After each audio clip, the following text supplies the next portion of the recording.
A smart building is more than just an app. It's a strategic business tool, both for the building, the community, and the portfolio. You're listening to Smart Thinking, a podcast from WSP. I'm Matthew Marson, taking you on a journey into smart buildings. In this episode, we're talking about new business models for developers.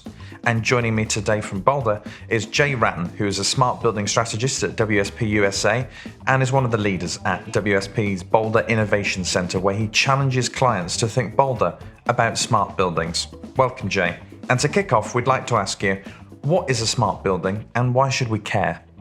Why we need to care about a smart building is that there's a number of changes in the way people will do business with a smart building. We're seeing a demand for smart buildings, and it's important that the developers recognize this demand and start to serve it. So when we think about smart buildings, the critical component here is that the building is agile, that it's responsive, that it doesn't do today what it does tomorrow. We're also thinking about buildings that respond to the needs of the tenants going forward. So we've seen a significant change in how tenants use space. And so a smart building in the context of a developer needs to address the changing model of tenants. And do you think it's only the changes in use of space that's driving the demand that you were talking about?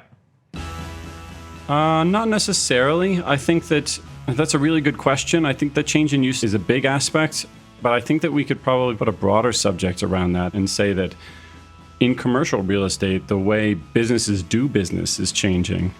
If you cast your mind back to 20, 30 years ago, people came to work every day, they had a desk, they interacted with colleagues, and we look at how we're working today and anticipate working in the future. The way we as employees add value to our businesses has changed. We may not be there every day, we may be working globally, and that has a change on the way we build or should have a change on the way we build and operate buildings. There's also been a significant change in the way we look at sustainability, the way we look at how our buildings connect to the cities around them. And in that respect, I think a smart building and the technology that enables that connection is one of the things that will be a prime focus of real estate going forward. Understood. My opinion on this is that if you think about how digital has fundamentally changed the way in which businesses operate, and you can accept the premise that your building is essentially a container for the set of processes that happen physically, buildings haven't really changed. And I think that's why the tenants are now kind of saying, look, Mr. Landlord, it's time you stepped up and helped respond to some of the changes that my business is going through. So with that in mind, I'd like to ask how you think technology is shaking up their traditional business model. So that could be, for instance, build it cheap, sell it for a lot. It seems that this isn't kind of enough anymore. As you say, it used to be that it was build it cheap, sell it for a lot. When we think about sell, for a number of developers, that means rent. And so what we've seen in the tenant model is that tenants are asking for more and they're expecting more from the building on the digital side. So where the expectation was that the lights turned on and cool air came out of the vents, and maybe you ran the security down in the lobby, they're now asking questions like, well, what's my carbon footprint in this building? What is the air quality that's coming out of those vents, and how does it affect my employees? There's a health and wellness discussion.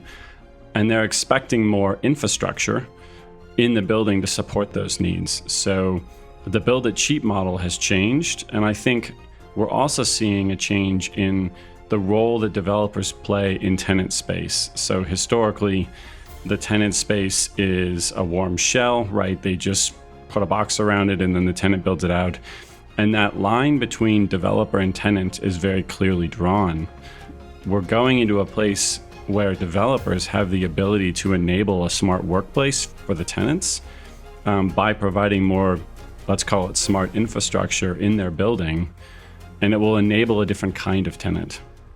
So you're saying actually landlords have more of a role in curating, perhaps not an experience just yet, but that's something on the horizon, but more an environment as opposed to, here you go, here's some space. Yes, and I suspect for the developers that may be listening here, almost none of them will have not already thought about co-working space and whether they should be operating co-working space within their buildings. And I think that that is a paradigm shift in how developers think about their buildings. Most of them, when it comes to operations, they may have historically thought about facilities in terms of management, or they may have simply just outsourced that to a company that provides that service. But now suddenly we're seeing a generation of buildings where there are components of the leasable space that are multi-tenant inherently. They are these co-working spaces. And so developers are asking themselves, do I want to be the operator of that co-working space because it represents a revenue add over my traditional lessee structure? And so now they're in a totally different space around that. And I think also, to your point around curating experiences, the idea of shared space within a developer's building has totally changed. So tenants are going to expect, maybe there's a fitness center. Parking's an easy one, right? But maybe there is a rooftop conference center that's shared component of the building. It's operated by the landlord and shared for all tenants' uses. And I think a lot of that model comes out of this idea that the sum is greater than the parts, that by being part of a community that is this building, you can engage with the other tenants in a way that is different than what you've done historically. And developers are in a prime position to operate and offer that space where the connection between tenants happens. And I think this change is slowly coming about. I know from some of the work we've done here at WSP with some of our large property developer clients, we've been helping them to understand what their future business strategy could be. And one of the ideas that we keep teasing out is this idea as having information as a service. So one of the things that I'd like to understand from you is, how does an information as a service model work, and what is it, and how do you think a client could benefit? Sure. So for a little context, when we think about fill in the blank as a service, the fundamental difference there is that you're paying for it in an ongoing fashion, as opposed to buying something up front and never paying for it again. This is a model that has started to permeate a number of different markets. And I think Pandora is a good example to just talk about as a service model. So when I grew up, if you wanted music, you went to the store and you bought physical media. You bought a CD, you bought a record, you bought a tape, etc. You owned that. You never paid again to listen. Pandora's model is, I don't have to buy anything physical. I just, have a license to listen to any music I want, right? So that's the as a service model. When we think about information as a service in the context of a smart building, the question then becomes, what is the revenue model and what are you actually selling, right? So a building generates data, and how can a developer create a revenue stream out of the data that they're generating? Our view is that needs to be a tiered discussion. So data by itself is not very worthwhile. The information and the analytics and the decisions that you can derive out of it bring value to that data. And so we're proposing that developers consider a tiered model where raw data, for example, when people go in and out of the elevator lobby, what is the air quality in the space? What is the energy consumption in the space, right? The things that they can easily monitor would have low to no value. And it may be that there isn't a revenue model there, that's just the expectation of tenants that they have access to that data, just like today they have access to their space. But in a tiered model, if the developer were to invest or pay for some software and analytics over the top of it to turn that data into useful information, they could then sell that as a service. So for example, they might provide information about the arrival density of people in the building and help a tenant within the space understand how their employees come and go. And that is a value add that they could provide as a revenue stream in terms of an information as a service model. Okay, so do you see a future where that actually buildings come with a set of analytics and applications to help you understand what happens inside them, just as standard? Yes. I think that right now we are probably in the sensorification and connecting things phase of large-scale smart building rollouts. There's a huge change, as we've talked about already, in the way both developers and tenants are going to use and operate within that context of data.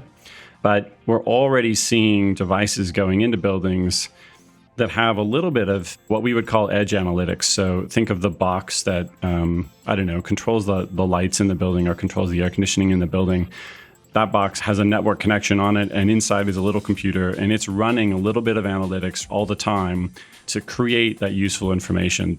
That information is likely to be free and just comes as part of a building and accessible. There is a conversation around data ownership and governance of that data, but I think that we will see low-scale information largely free because of those enabling technologies in the devices going in.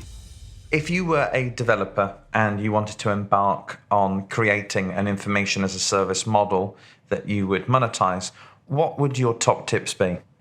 Well, I would start with, what is my client base and what am I trying to achieve? So we always go back to the why. Why do it? It has to support your business model. Just like we talk about sustainability, in that you need sustainable sustainability.